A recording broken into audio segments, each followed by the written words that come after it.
serie de predicaciones expositivas del libro de Hechos.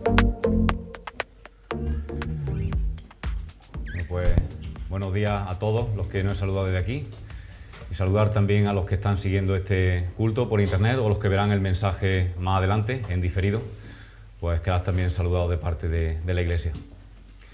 Quiero aprovechar la oportunidad de estar aquí para agradecer al equipo de mantenimiento por el cambio de toda la iluminación, por la instalación de la tele, porque son detalles que muchas veces pasan desapercibidos, pero tienen un trabajo, y quiero agradecerlo y también agradecer al equipo de imagen y sonido, porque los que nos subimos aquí podemos despreocuparnos de lo que va saliendo. Ellos son los que se encargan de ir poniendo toda la presentación, así que gracias también a ellos. Bueno, quiero empezar orando y poniendo este tiempo en manos del Señor. Padre, queremos darte las gracias por el privilegio de verdad que supone poder reunirnos, Señor, y alabarte y adorarte como familia, como cuerpo, como hermanos, Señor. Gracias porque podemos disfrutar ya de un anticipo de lo que tendremos durante la eternidad, Señor, y de verdad que queremos darte las gracias por semejante privilegio, Señor, porque no somos nada, no hemos hecho nada para que tú nos escojas como tu pueblo, Señor, y aquí estamos, Señor, habiendo sido perdonados y salvados por ti, Señor, gracias. Y ahora queremos poner este tiempo en tus manos para que tú bendigas tu palabra, para que tú toques nuestro corazón, Señor, que este mensaje, Señor, edifique nuestros corazones, edifique nuestras vidas, edifique tu iglesia, Señor, y que seas tú el que hable a través de mí, Señor, tocando los corazones de mi hermano, Señor, como tú has zarandeado también el mío, Señor. En tus manos quiero poner este tiempo, dándote las gracias, Señor, por tu palabra, porque de verdad también es un privilegio el poder tenerla y el poder estudiarla, leerla con libertad y entenderla, Señor, por medio de tu Espíritu Santo. Gracias. En el nombre de Jesús. Amén. Bueno, pues seguimos con nuestra serie de predicaciones del libro de Hechos. Hoy vamos a ver en el capítulo 5 cuál era el patrón de evangelización de la iglesia primitiva, de la primera iglesia. Un problema recurrente que enfrenta a la iglesia hoy día es la falta de enfoque en la misión que tiene. Suele haber confusión acerca de cuál es la misión principal de la iglesia. Si haces una encuesta, unos te dirán que lo más importante es influir en la sociedad luchando por una mayor justicia social en favor de los pobres, de los oprimidos, de los desfavorecidos. Otros te pueden decir que la Iglesia debería ejercer más influencia política para provocar un cambio en la cultura. Y otros, incluso intentando dar una argumentación más profunda, dirán que el propósito de la Iglesia es hacer que los creyentes maduren por medio de la predicación de la palabra, de la comunión y del discipulado. También que nos reunimos para adorar y para alabar a Dios. Y todos estos propósitos son ciertos, son buenos, son deseables. Pero también es verdad que si estos fueran los propósitos principales de la Iglesia, no tendría ningún sentido que la Iglesia estuviera en este mundo, porque todos estos propósitos pues se podrían cumplir y de hecho se van a cumplir mucho mejor en el cielo. El único propósito, el principal objetivo de la Iglesia, el único propósito que no se puede llevar a cabo en el cielo es el de evangelizar. Pensadlo y veréis que es cierto. Es algo que solamente podemos y debemos hacer aquí en esta vida, en este mundo, porque después ya no tendrá sentido. En el cielo no habrá perdido a los que predicarle el Evangelio. La iglesia primitiva entendió claramente su propósito. Los creyentes nunca perdieron de vista su llamado de ser testigos de Cristo en Jerusalén, en Judea, en Samaria y hasta lo último de la tierra.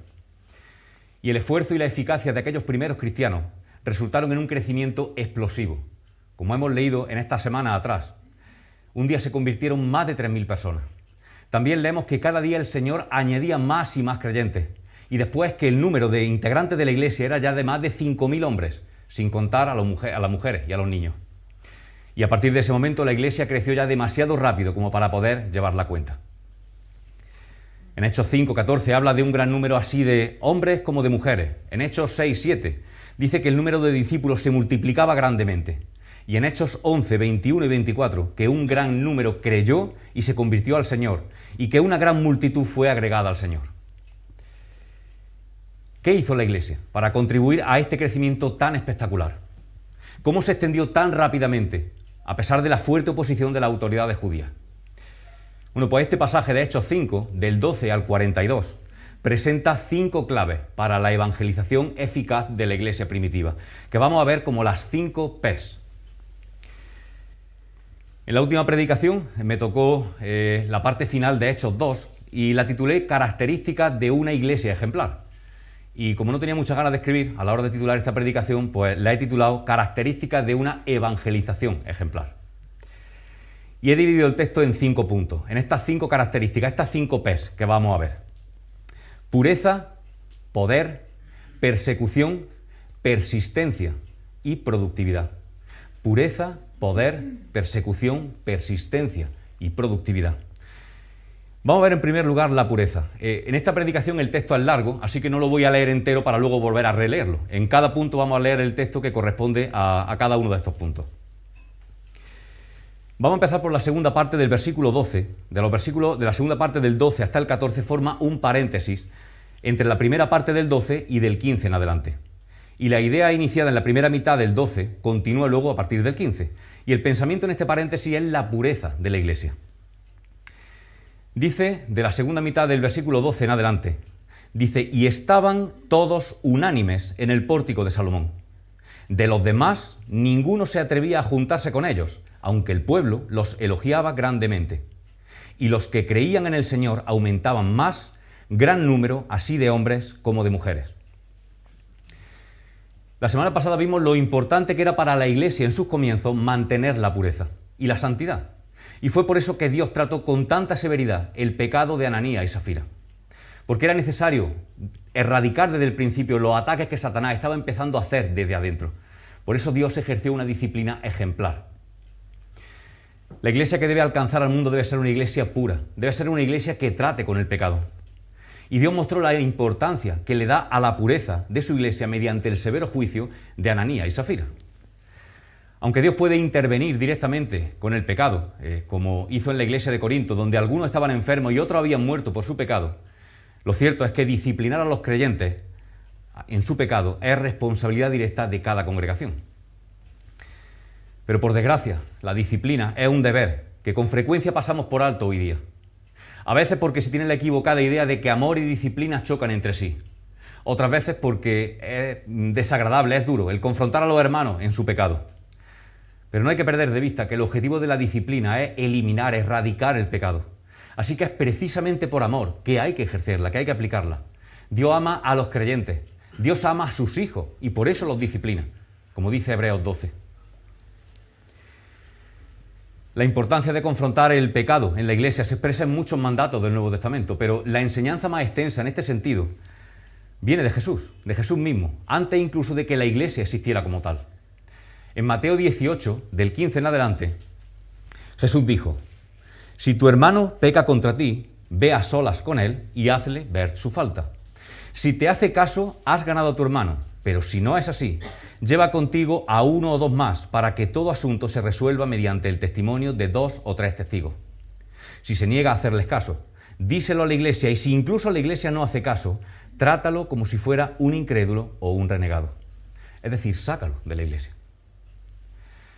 Y si no lo hace, si la iglesia no obedece en este sentido, paga un alto precio. Cuando la iglesia se vuelve impura y mundana, también se vuelve ineficaz para ser testigo de Jesucristo. Así que disciplinar a los creyentes no es una opción, es una obligación.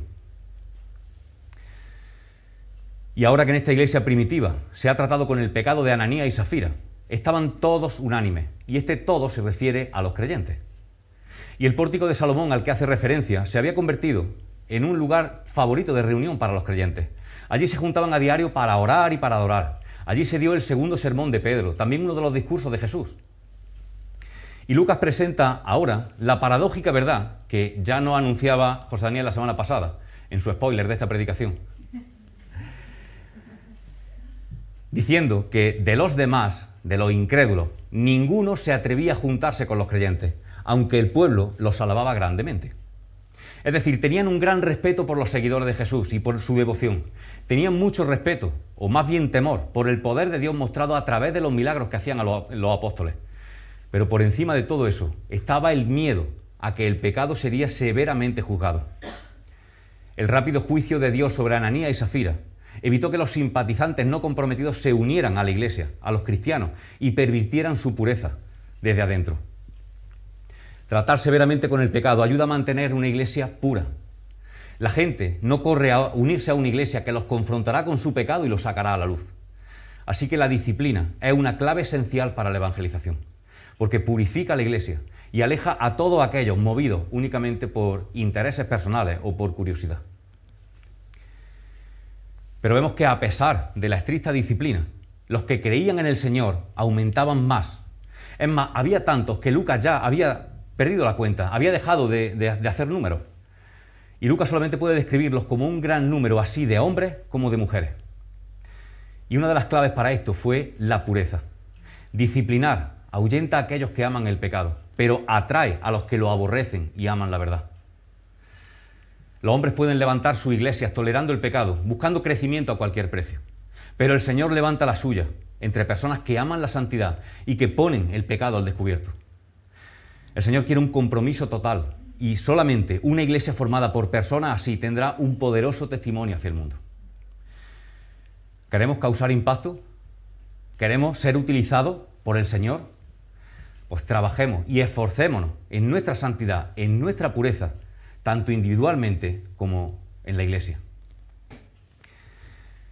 En segundo lugar, vamos a ver el poder, otra de las claves para una evangelización eficaz en esta primera iglesia. Y dice el versículo 12, la primera parte del 12, dice: por la mano de los apóstoles se hacían muchas señales y prodigios en el pueblo.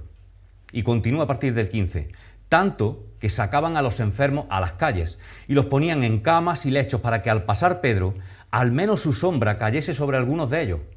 Y aún de las ciudades vecinas muchos venían a Jerusalén, trayendo enfermos y atormentados de espíritus inmundos, y todos eran sanados. El versículo 15 reanuda el pensamiento iniciado en la primera mitad del 12, y el paréntesis sobre la pureza de la iglesia es básico. La iglesia primitiva era una comunidad que exhibía pureza, era un canal puro a través del cual el poder de Dios podía fluir. Como vimos hace algunas semanas, las señales y los prodigios estaban diseñados para confirmar que los apóstoles eran mensajeros de Dios. Pero con la finalización del canon de la Escritura, la necesidad de milagro en este sentido desapareció. Ahora, para confirmar que alguien habla en nombre de Dios, solamente hace falta comparar su palabra o su testimonio con la palabra misma de Dios, con la Biblia. Aunque, como decía también entonces, eso no significa que los milagros hayan desaparecido, hayan dejado de ocurrir. Dios sigue siendo todopoderoso y soberano y Él puede seguir actuando como quiera, donde quiera, cuando quiera y por medio de quien Él quiera. Lo que sí podemos ver es que los milagros fueron una respuesta directa a una oración de los apóstoles. Ellos en Hechos 4, 29 al 30, oraron no por protección, sino por elocuencia y valentía. Ellos pidieron a Dios: concede a tus siervos que con todo denuedo hablen tu palabra, mientras extiendes tu mano para que se hagan sanidades y señales y prodigios mediante el nombre de tu santo Hijo Jesús. Los apóstoles continuaron su ministerio público de sanidad tanto que las personas incluso sacaban a los enfermos a las calles y los ponían en camas y lechos. Y la palabra griega que se utiliza aquí para camas y lechos es diferente. Cuando se refiere a camas se refiere a pequeñas camillas y cuando se refiere a lechos se refiere a pequeños colchones rellenos de paja usados comúnmente por la gente con menos recursos, por los pobres. Así que al usar dos palabras diferentes está dando a entender que tanto ricos como pobres buscaban la sanidad de los apóstoles. Y la gente era tan consciente de la autoridad que ellos tenían sobre la enfermedad que esperaban que al pasar Pedro, al menos su sombra cayera sobre alguno de ellos y los sanara. Y no se está refiriendo aquí a superstición. Era evidente que el poder procedía de Dios. La gente que había puesto su confianza en Dios venía a los apóstoles para alcanzar sanidad. Dios demanda fe. Y la fe está presente aquí porque en el versículo 12 leemos que multitud de hombres y mujeres creían en el Señor. Dios realiza milagros en respuesta a la fe. Y donde no hay fe, no hay milagros. No sé si acordáis cuando hace varios meses estuvimos estudiando el Evangelio de Marcos. Y en Marcos 6:5 dice que cuando Jesús volvió a su tierra, literalmente dice, no pudo hacer allí ningún milagro, salvo sanar unos pocos enfermos por la incredulidad de ellos. ¿Es que Jesús era menos poderoso allí en su tierra? No, es que allí lo conocían, lo habían visto crecer y había mucha menos fe en él. Y por eso él hizo muchos menos milagros. El revuelo causado por la enorme cantidad de sanidades no se limitaba solamente a Jerusalén. Aún de las ciudades vecinas venía mucha gente trayendo enfermos y atormentados de espíritu, y todos eran sanados. vemos el paralelo de la iglesia primitiva con el ministerio de Jesús. En Marcos 3, del 7 al 8, dice que cuando la gente oía de las sanidades, acudían a Jesús desde Galilea, desde Judea, Jerusalén, Idumea, y regiones de más allá del Jordán, y hasta de Tiro y de Sidón. Y también en Lucas 6, del 17 al 19, leemos que multitudes venían a oír a Jesús y los enfermos esperaban ser tocados por él. Y los apóstoles ahora están viendo que a ellos les está pasando exactamente lo mismo. Este es el primer relato de la influencia de la iglesia extendiéndose más allá de Jerusalén. Estaban comenzando a cumplir el encargo del Señor de ser sus testigos no solamente en Jerusalén, sino también en Judea, en Samaria y hasta lo último de la tierra. Y también podemos ver otro paralelo. Cuando Pedro y Juan sanaron a un paralítico en la puerta llamada La Hermosa, esto lo vimos en Hechos 3, del 1 al 10, esto provocó el enfado del sumo sacerdote y de los saduceos, quienes encarcelaron a Pedro y a Juan para someterlos a juicio al día siguiente. Y ahora las sanidades llevadas a cabo a las personas de Jerusalén y de toda la gente de alrededor provocan la misma reacción en los saduceos, que ordenan el encarcelamiento de los apóstoles para ponerlos a disposición del Sanedrín al día siguiente. El Sanedrín es el órgano de gobierno judío, no solamente en Jerusalén, sino sobre todo Israel. Y esto nos lleva al tercer punto, la persecución. Y leemos en los versículos del 17 al 28, donde dice: entonces, levantándose el sumo sacerdote y todos los que estaban con él, esto es la secta de los saduceos, se llenaron de celos y echaron mano a los apóstoles y los pusieron en la cárcel pública.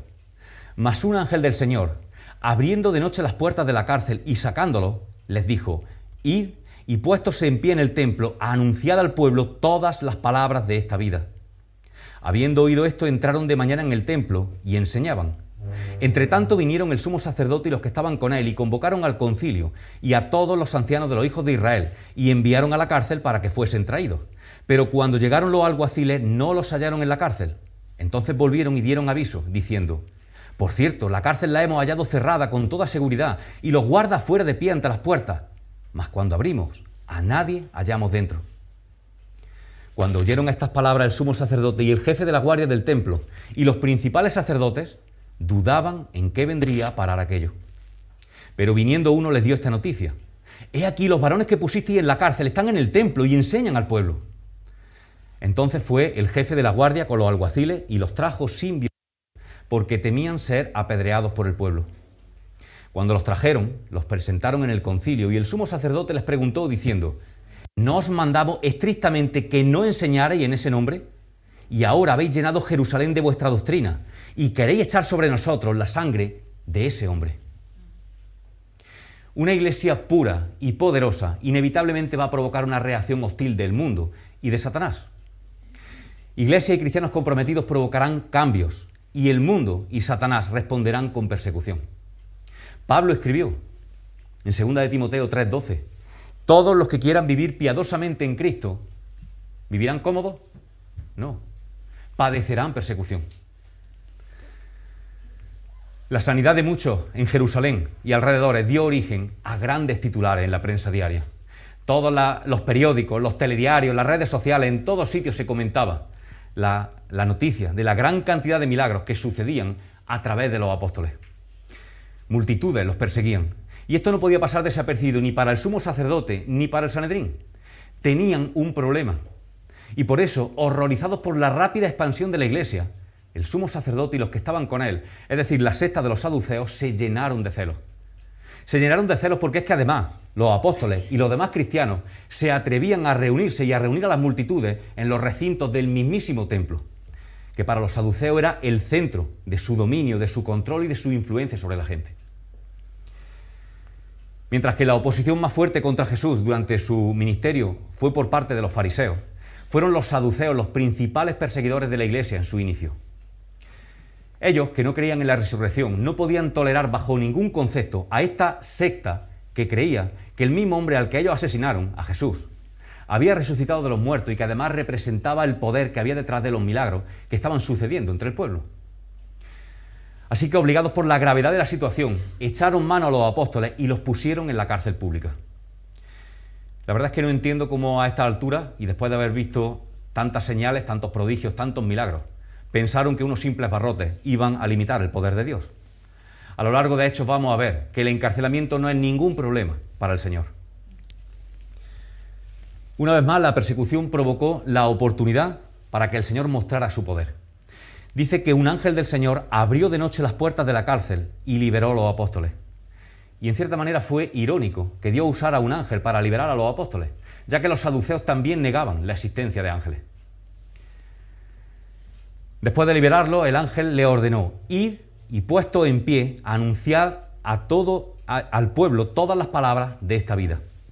Así que no fueron liberados para esconderse, sino para seguir predicando el Evangelio, seguir predicando las palabras de vida, de que Jesús vino para dar vida abundante y eterna a todos los muertos espiritualmente. Y los apóstoles no discutieron, simplemente obedecieron. Entraron por la mañana temprano en el templo y cuando la gente acudió a la hora de la primera oración al amanecer, ellos ya estaban allí esperándoles para enseñarles acerca de Jesucristo. Así que, antes de que los saduceos se enteraran de que los apóstoles habían sido liberados, estos ya estaban otra vez predicando, y allí mismo, en el templo. Ellos eligieron obedecer valientemente, dejando las consecuencias a Dios. Y yo me pregunto, ¿hacemos nosotros también eso? ¿Obedecemos valientemente, dejando las consecuencias a Dios, aun cuando sabemos que la obediencia va a llevarnos complicaciones, sufrimiento, persecución en cierta manera? Dice: entre tanto vinieron el sumo sacerdote y los que estaban con él, y convocaron al concilio y a todos los ancianos de los hijos de Israel. Con algo de humor, Lucas relata que el sumo sacerdote se dio toda la prisa que pudo para convocar al concilio, porque había que hacer algo urgente con estos rebeldes. Sin embargo, para esa hora, los apóstoles ya estaban predicando otra vez, y allí mismo, en el recinto del templo. La sala del Sanedrín estaba en el ala oeste del templo, y el pórtico de Salomón estaba en el ala este, pero era el mismo recinto. Con esto Lucas quiere poner de manifiesto que todos los intentos del hombre por oponerse a la voluntad de Dios resultan inútiles, resultan ridículos. Así que enviaron a la cárcel para que fuesen traídos. Sin embargo, para su sorpresa, los guardias del templo no los hallaron en la cárcel. En su lugar llevaron el siguiente mensaje: la cárcel la hemos encontrado cerrada, con toda seguridad, y los guardias fuera de pie ante las puertas, pero cuando abrimos, a nadie hallamos dentro. Imaginad la escena por un momento. Los guardias del templo llegan a la cárcel, se entrevistan con lo que hoy llamaríamos el alcaide o el director de la prisión, y le dicen que llevan un mensaje urgente del Sanedrín para sacar a los apóstoles y ponerlo a disposición judicial. Entran a por ellos recorriendo los pasillos, que están llenos de celdas, llenas de presos comunes. Cada poca celda hay un guardia vigilando, y cuando llegan a la última celda donde habían metido a los apóstoles, pues se encuentran que las puertas están cerradas, que los cerrojos están echados, pero que no hay nadie dentro, está vacía. Entonces se miran uno a otro, y los guardias le preguntan al carcelero, y este nos explica lo que ha pasado. Este le pregunta a los guardias que hay en el pasillo, y ellos dicen que ellos no han visto ni han escuchado nada durante la noche ni durante la mañana. Nadie tiene explicación para lo que ha pasado, pero todos saben que algo sobrenatural ha sucedido. De camino de vuelta, los oficiales seguro que comentan entre sí qué le van a decir al sumo sacerdote, qué le van a explicar. Toda la asamblea del Sanedrín, más de 70 personas, están esperando a que el sumo sacerdote presente a los apóstoles.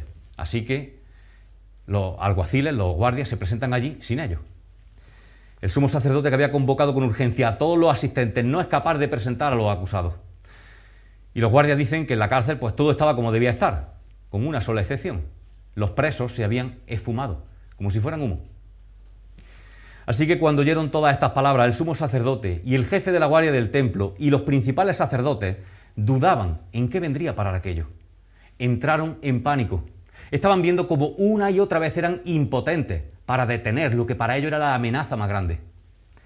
Y no querían darse cuenta de que era Dios mismo el que estaba protegiendo a los apóstoles y usándolos para hacer crecer a su iglesia. Desconcertados, intentan decidir qué hacer, y en ese momento viene uno y les dio la noticia del escape de los apóstoles y de su actitud desafiante. He aquí, los hombres que pusisteis en la cárcel están en el templo y enseñan al pueblo. Que tuvieran la osadía de volver precisamente al templo a seguir predicando era el mayor acto de desafío y de insolencia que podían hacer. El Sanedrín no se lo podía creer. Así que entonces el jefe de la guardia del templo llevó a su alguacil al recinto y procedió a volver a llevar, sin violencia, a los apóstoles, que no se resistieron. Para entonces, los miembros del Sanedrín ya les hervía la sangre. Estaban dispuestos a recurrir a las medidas más drásticas contra estos rebeldes. Pero los guardias sabían que si hacían uso de la fuerza, serían atacados por la multitud. Pero igual que en sus anteriores arrestos, los apóstoles no pusieron ninguna resistencia. Los guardias le dijeron: ¿podéis acompañarnos, por favor, al Sanedrín? Y ellos dijeron: sí, por supuesto, no hay ningún problema. Y fueron, los acompañaron. Estaban felices de someterse a todo lo que Dios les tuviera preparado, porque sabían que si Dios lo había liberado de manera milagrosa de la cárcel, estaría también protegiéndolo en la sala del tribunal. Los soldados presentaron a los apóstoles en el concilio. Los miembros del Sanedrín estaban sentados en semicírculo, mientras que los apóstoles estaban de pie frente a ellos. Para Pedro y Juan esto no era nuevo, ya habían pasado por esto recientemente, pero para los demás sí era su primera vez. Y lo primero que me llama la atención, no sé a vosotros, es que el sumo sacerdote empieza a acusarlos de otras cosas, pero ni siquiera menciona cómo es que se habían escapado de la cárcel. ¿No es extraño? Puesto que el concilio sabía que algo sobrenatural había pasado y no tenían explicación racional para ello, no querían que sus mentes se distrajeran con algo que no podían explicar. Así que simplemente miraron hacia otro lado como si no hubiera pasado. Y esto muestra la obcecación y el endurecimiento espiritual que tenían. Ellos, como dijo Jesús en Juan 3:19, ellos amaron más las tinieblas que la luz, porque sus obras, sus intenciones eran malas. El sumo sacerdote recordó a los apóstoles que el concilio les había ordenado estrictamente que no siguieran enseñando en ese nombre. Esa fue la primera acusación contra ellos. Desobediencia. Habían hecho caso omiso a las órdenes del concilio. En lugar de eso, habían llenado Jerusalén de la doctrina que proclamaban. Pero peor fue la segunda acusación. Queréis echar sobre nosotros la sangre de ese hombre. Y es curioso que el sumo sacerdote evitó incluso nombrar a Jesús, llamándole despectivamente ese hombre. Pero es que esta acusación, como la primera, también era cierta. Ya vimos en los capítulos 2, 3 y 4 de Hechos, que al menos en 3 ocasiones Pedro y los demás apóstoles habían acusado abiertamente y con valentía a los líderes judíos de haber participado en la muerte de Jesús.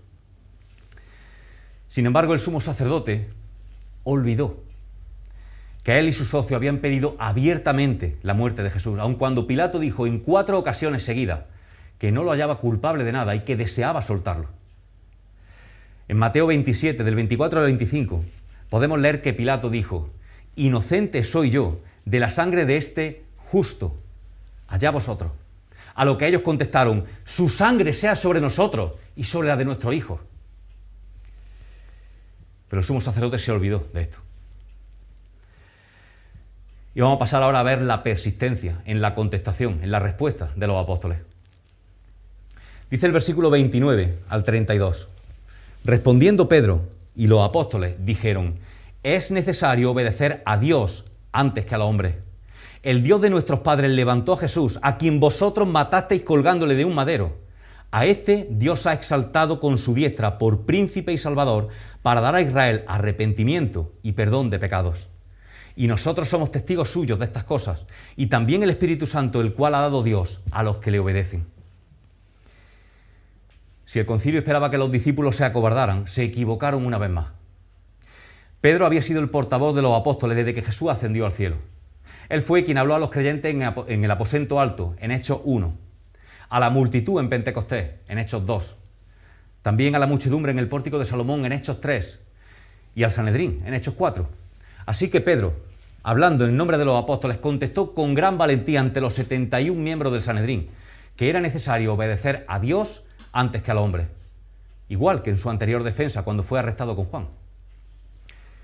En aquella ocasión él dijo: juzgad si es justo delante de Dios obedecer a vosotros antes que a Dios. Y los miembros del Sanedrín sabían que había que obedecer a Dios antes que a los hombres. Lo que no querían reconocer es que estaban luchando directamente contra Dios. Pero además Pedro ahora insiste en que Dios levantó a Jesús, a quien ellos mismos habían matado colgándolo de un madero. Con persistencia y sin miedo alguno, Pedro repitió el delito del que estaban siendo acusados. Y cuando le dijo: vosotros matasteis, la palabra griega utilizada aquí en el texto significa dar muerte a alguien con las propias manos. Es decir, lejos de retractarse, Pedro estaba intensificando su acusación contra el concilio. Ya antes lo había acusado de participar en la muerte de Jesús, pero es que ahora les está diciendo que ellos eran tan culpables como si lo hubieran matado con sus propias manos. Y no solamente habían matado al Mesías, al autor de la vida, es que además habían procurado darle la muerte más vergonzosa posible, colgándolo de un madero. Pedro no dijo estas palabras por casualidad, no las eligió al azar, sino que lo hace con toda la intención, trayendo a la memoria de los líderes religiosos las palabras literales que decía la ley en Deuteronomio 21-23. Maldito todo el que es colgado en un madero. Mirad, cuando las autoridades judías pidieron a gritos la muerte de Jesús, ¡crucifícale! ¡Crucifícale! Ellos conocían las palabras del Antiguo Testamento. Ellos lo que buscaban era que Dios maldijera a Jesús. En aquella ocasión trataron de usar a Dios para sus propios propósitos malignos. Según ellos, Jesús no era digno de vivir en este mundo y por eso pidieron su muerte. Pero tampoco era digno de ser recibido por el cielo y por eso buscaban la maldición de Dios sobre él, por medio de su muerte colgado de un madero. Y Pedro ahora está confrontando a los líderes religiosos con lo que tenían en mente en aquel momento, cuando pidieron a gritos la muerte de Jesús por crucifixión. Y Pedro continúa su defensa, exponiéndoles que aquel a quien ellos despreciaron y asesinaron, es el mismo a quien Dios había exaltado al lugar de máximo honor, a su diestra como príncipe y salvador. Él vino para dar arrepentimiento y perdón de pecados a Israel. A Israel. Y los miembros del Sanedrín, como líderes, como representantes de Israel, estaban teniendo una oportunidad más de arrepentirse y ser perdonados por su pecado. Y aunque aquí no lo vemos, no todos se mantuvieron endurecidos por siempre. Un poco más adelante escribe Lucas, en Hechos 6, versículo 7, que un gran número de sacerdotes llegaron a ser obedientes a la fe. Así que dicho sea de paso, si crees que a tu alrededor tienes familiares, amigos, compañeros de trabajo que son demasiado duros para que el Señor los cambie, te equivocas. No hay nadie suficientemente duro para que el Señor transforme su corazón. Lo vemos aquí. Podemos ver la dureza, la obcecación de los sacerdotes, de los líderes religiosos, y Lucas un poco más adelante dice que un gran número de sacerdotes llegaron a ser obedientes a la fe. Antes de ascender al cielo, Jesús se apareció a sus discípulos en el aposento alto. Podemos verlo en Lucas 24. Y les dijo, el Cristo padecerá y resucitará al tercer día, y en su nombre se predicarán el arrepentimiento y el perdón de pecados a todas las naciones, comenzando por Jerusalén. Vosotros sois testigos de estas cosas. Ahora voy a enviaros lo que ha prometido mi Padre, es decir, el Espíritu Santo. Y esto es lo que estaba sucediendo.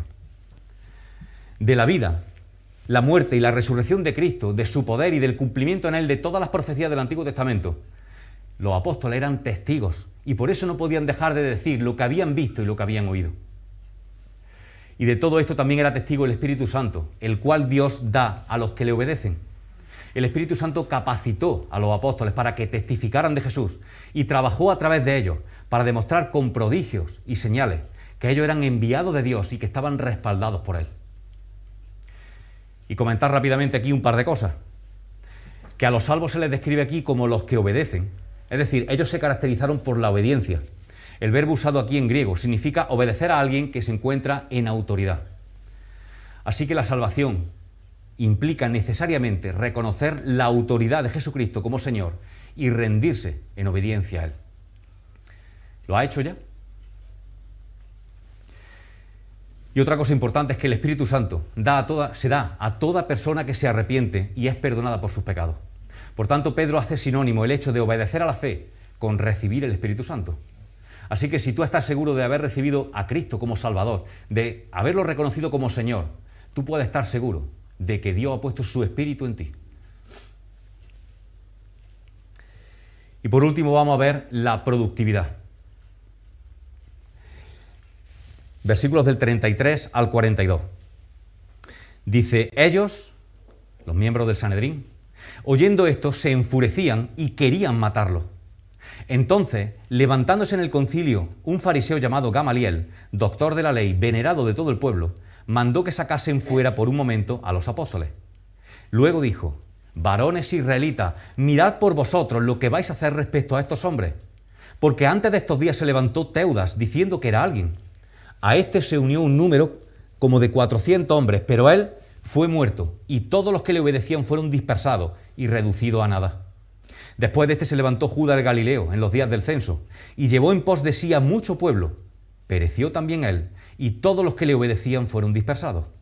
Ahora os digo, apartaos de estos hombres y dejadlos, porque si este consejo o esta obra es de los hombres, se desvanecerá. Mas si es de Dios, no la podréis destruir. No seáis tal vez hallados luchando contra Dios. Y convinieron con él, y llamando a los apóstoles después de azotarlos, les intimaron que no hablasen en el nombre de Jesús y los pusieron en libertad. Y ellos salieron de la presencia del concilio gozosos de haber sido tenidos por dignos de padecer afrenta por causa del nombre, y todos los días en el templo y por las casas no cesaban de enseñar y predicar a Jesucristo. En esta última sección vamos a ver los resultados productivos de una iglesia pura, de una iglesia poderosa, de una iglesia perseguida y persistente. El sermón de Pedro ante el concilio fue duro. Lo acusó de rechazar y asesinar al Mesías, por tanto de estar en rebelión directa contra Dios. Él no suavizó la confrontación, sino que presentó la verdad sin tapujos. Y ante una predicación así, existen tres posibles reacciones: hostilidad, indiferencia o aceptación. En el versículo 33 vemos la hostilidad. La predicación condenatoria provoca una reacción violenta de aquellos que están endurecidos por el pecado. En lugar de someterse a la verdad, los líderes judíos endurecieron sus corazones, igual que habían hecho con Jesús. A pesar de la abundante evidencia, rechazaron la enseñanza de los apóstoles y los trataron, se opusieron a ellos violentamente como si fueran blasfemos. El sumo sacerdote y los saduceos se enfurecieron con los apóstoles por varias razones. Se enfurecieron con ellos porque habían negado la doctrina de ellos al proclamar la resurrección. Se enfurecieron con ellos porque habían desafiado su autoridad al ponerse a predicar después de que se les había ordenado terminantemente que no lo hicieran. Se enfurecieron con ellos porque habían ofendido la espiritualidad del concilio al haberlo acusado de asesinar al Mesías. Y se enfurecieron con ellos porque estaban suponiendo una gran amenaza por el dominio que los saduceos tenían sobre el pueblo, ya que los cristianos estaban ganando enorme cantidad de convertidos. La iglesia estaba creciendo imparablemente. Por todo ello querían matarlo y de buena gana lo hubieran hecho con sus propias manos allí mismo. Pero ellos sabían que no podían llevar a cabo una condena a muerte. Por eso utilizaron al gobernador romano, lo manipularon para conseguir sus fines con Jesús. Y ahora querían hacer lo mismo con sus seguidores. Nuestra presentación del Evangelio debe ser tan definitiva, tan contundente, que el mundo lo note, aunque rechacen nuestro mensaje. Si el Evangelio que predicamos no es suficientemente condenatorio como para ofender, como para enfadar a las personas, yo me pregunto, ¿será suficientemente condenatorio como para hacerles ver su pecado, que necesitan un Salvador, y llevarlo a Jesús? Cuando hables del Evangelio, no busques convencer a las personas. Eso es tarea de Dios. En su lugar, esfuérzate porque les quede tan claro, tan nítido el mensaje, que se encuentren ante la inevitable decisión de aceptarlo o de rechazarlo. Que cuando algún día estén delante del Señor no tengan excusa alguna y Dios no pueda demandarte la perdición de nadie con quien haya hablado porque no haya sido suficientemente claro. Mira lo que decía ya en el Antiguo Testamento, en Ezequiel 33, del 6 al 9. Dice: ahora bien, si el centinela ve que se acerca el enemigo y no toca la trompeta para prevenir al pueblo, y viene la espada y mata a alguien, esa persona perecerá por su maldad, pero al centinela yo le pediré cuentas de esa muerte. ¿Pasa? A ti, hijo de hombre, te he puesto por centinela del pueblo de Israel. A ti, iglesia de Torre del Campo, te he puesto por centinela de Torre del Campo, de Martos, de Jaén, de todo tu alrededor. Por lo tanto, oirás la palabra de mi boca y advertirás de mi Padre al pueblo. Cuando yo le diga al malvado, vas a morir, si tú no le adviertes que cambie su mala conducta, el malvado morirá por su pecado, pero a ti te pediré cuenta de su sangre. En cambio, si le advierte al malvado que cambie su mala conducta y él no lo hace, él morirá por su pecado, pero tú habrás salvado tu vida. Pues que el Señor no nos demande nunca, cuando estemos en su presencia, la perdición de personas que hayan estado a nuestro alrededor y a quien hayamos tenido la oportunidad de presentarle el Evangelio. Otra de las reacciones que podemos cosechar ante nuestra predicación es la indiferencia. Y esto lo vemos en los versículos del 34 al 40. Algunos individuos reaccionan a la presentación condenatoria del Evangelio con indiferencia. y uno de ellos fue un fariseo llamado Gamaliel, doctor en la ley. Él fue el rabino más prominente de la época y uno de los más grandes de toda la antigüedad. De hecho, en la literatura judía es mencionado en varias ocasiones como Rabán Gamaliel el anciano, es decir, Rabán, gran maestro Gamaliel el anciano. Era nieto de otro rabino prominente, Gilel, que fundó una escuela para fariseos, con una tendencia liberal frente a la de su rival, un rabí llamado Shammai, que tenía una escuela para fariseos pero con una tendencia más radical y más conservadora. Bueno, pues este Gamaliel era venerado por todo el pueblo por su sabiduría. Un estudiante de Gamaliel lo conocemos. En Hechos 22:3, un tal Saulo de Tarso dice que se crió, que se educó a los pies de Gamaliel, aunque en este caso este alumno le salió un poco más radical de la cuenta. Pues como decía antes, la oposición que sufrió Jesús durante su ministerio fue más por parte de los fariseos, y esto ahora cambia de tendencia, y son los saduceos los que persiguen con más fuerza a la iglesia. De hecho, los fariseos ahora ya no se meten mucho con los cristianos. Llegan a ver a los cristianos incluso en cierta manera como aliados, ya que predican la doctrina de la resurrección, que era el punto principal de conflicto entre fariseos y saduceos. Pues bien, uno de estos fariseos, llamado Gamaliel, se levantó en el concilio y mandó que sacasen fuera por un momento a los apóstoles. Y luego les advirtió a sus compañeros miembros del concilio: varones israelitas, mirad por vosotros lo que vais a hacer respecto a estos hombres. Y lo primero que llama la atención es que él se dirige a los miembros del Sanedrín como vosotros, no incluyéndose a sí mismo en las intenciones que veía en ellos. Él no creía en el mensaje de los discípulos, pero él era una persona sensata, moderada, y no estaba dispuesto a dejarse llevar por la furia que estaba viendo en los saduceos. Así que ofrece dos ilustraciones, una respecto a un tal Teudas y otra respecto a un tal Judas el Galileo. Y no vamos a entrar en detalles sobre quiénes fueron estos hombres, solamente decir que encabezaron revueltas judías y que arrastraron seguidores, pero cuando los mataron, sus seguidores se dispersaron y su legado desapareció. Entonces Gamaliel va directo al grano y aconseja a sus compañeros miembros del concilio: apartaos de estos hombres y dejadlos. Los convence para tener paciencia y ver a ver qué pasa. Porque si aquello era obra de hombres, se desvanecería, igual que la de Judas o la de Teudas. Pero si era cosa de Dios, no la podrían destruir y ellos serían hallados luchando contra Dios mismo. Algo, por cierto, de lo que Pedro acababa de acusarlo. Gamaliel usó palabras que conocían de las Escrituras. En 2 de Crónicas 13:12 dice: no pelearéis contra Jehová, el Dios de vuestros padres, porque no prosperaréis. Entonces convinieron con él, llamaron a los apóstoles y después de azotarlos, le intimidaron para que no hablasen más en el nombre de Jesús y los pusieron en libertad. Aunque el consejo de Gamaliel pareció sensato al concilio, la idea de que todo lo que prospera tiene la bendición de Dios es falsa. De hecho, podemos verlo hoy día. Hay numerosas sectas y religiones que arrastran millones de personas. Y así que la teología de Gamaliel no fue del todo correcta, pero al menos mostraba confianza en que Dios estaba al control de todas las cosas. La actitud de Gamaliel aquí, aunque fue mejor que la del sumo sacerdote y los saduceos, no es digna de elogio en absoluto, sobre todo teniendo en cuenta su conocimiento de la Escritura y las evidencias que tenía sobre Jesús, sobre los apóstoles y sobre el Evangelio. Él fue indiferente, y alguien dijo alguna vez que si no eres parte de la solución, estás siendo parte del problema. Jesús mismo dijo en Mateo 12:30: el que no está de mi parte está contra mí, el que conmigo no recoge esparce. Y se me vienen a la cabeza las palabras en Apocalipsis cuando habla de la tibieza, ¿verdad? Gamaliel estaba siendo tibio, estaba siendo indiferente. Por último, el hecho de azotarlo fue una injusticia flagrante y solamente se hizo para intimidarlo, ya que anteriormente lo habían amenazado a Pedro y a Juan y habían visto que esto no tuvo resultado. Así que pensaron: bueno, vamos a azotarlo a ver si así le metemos el miedo en el cuerpo. Pero nada más lejos. Generalmente se aplicaba una paliza de 39 azotes para no sobrepasar el límite legal de 40. Se aplicaban con un látigo y un tercio se daban en el pecho y otros 2 tercios se daban en la espalda, mientras se recitaban textos de las Escrituras, textos de amonestación. Y no vemos que Gamaliel tuviera ningún problema ni pusiera ninguna objeción a los azotes, así que aquí vemos de nuevo su indiferencia. Y por último, la última reacción que podemos cosechar ante la predicación del Evangelio es la aceptación. Versículos del 41 al 42. Y vosotros diréis: bueno, ¿y quién aceptó el mensaje de salvación de los apóstoles? Bueno, pues los apóstoles mismos ejemplifican a quienes aceptan el Evangelio. Su reacción fue totalmente antinatural, contraria a las emociones humanas normales.